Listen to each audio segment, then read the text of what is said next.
Coach Raymond Jennings with us here at Ridgeview. And Coach, last week was special on Monday. I was actually up at the Shrine Bowl press conference, and they called Dennis Daley's name. We're going to talk to him in a moment, but first let's get your talk a little bit about Dennis and how awesome it is for him to get the Shrine Bowl nod. Just very glad of the recognition. You know, like I always try to tell the team on, it's a team recognition, but I'm just thankful that those guys watched the film and just kind of saw the same thing we saw. But I truly feel like he's a raw talent and still up and coming, even though he's a big kid. You know, as in you talking to him, he only played football his 10th grade year on up. So I think he's got a lot of upside to him, but a very, very good raw talent.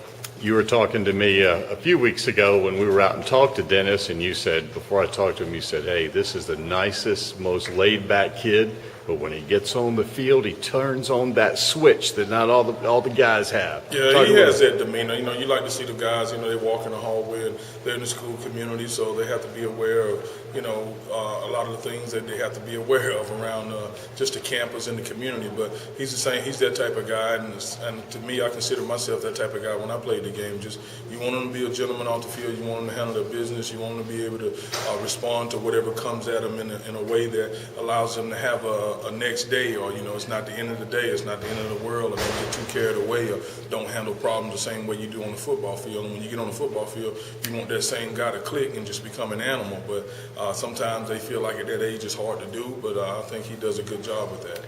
How good can Dennis be? I think the film will tell you, you know, when you find out that he's only played football for since the 10th grade, his first year of varsity was last year, that kind of surprises you. You see some of his measurables in the weight room and his flexibility stuff, you know, that kind of gives you a point on that. I think he can be as good as he wants to be. You know, he needs to buckle down and take care of some things in the weight room, strength, conditioning wise, some of the things that keep you from injury prevention, and also in the classroom. But I think Dennis can be just as good as he wants to be. Dennis is kind of that guy that when they talk about just a natural talent, blessed with natural size, strength, agility, he's that guy, isn't he? I think he is. I think he's 6'6", about 280, 285, has a lot of flexibility and has some good movement, lateral movement, has some quickness and things like that, got long arms, and he's just what you want to see on the offensive lineman and the defensive lineman for that matter. Let's talk a little bit about your year. You've had some ups, you've had some downs, you've had some injuries. I know this past week playing a team that may be the best team in the state, Dutch Fork, but that remains to be seen. They're certainly top 2 or 3. But you guys gave them all they wanted for a while. Yes, sir. Dutch Fork is a very good football team. You look at our schedule at the beginning of the year from top to bottom. You know, you're looking at we went into the North Augusta game. They were undefeated coming in that game. We go in at halftime. It's 10-7. You know, we have a chance to win that ball game. Don't finish. We're playing Goose Creek, arguably one of the top tier teams in the state. I feel like we can hang with them for a few quarters, but they were just too long and too strong. You know, there in the fourth quarter. We also have, like you say, Dutch Fork on our schedule and in our region. We have other football teams that are pretty tough this year, Spring Valley, Westwood, who's undefeated this week. But we knew going into the season it was going to be that type of schedule, that type of year. Hopefully it'll benefit us. The benefit I was looking for was last week, this week, and a couple of weeks upcoming.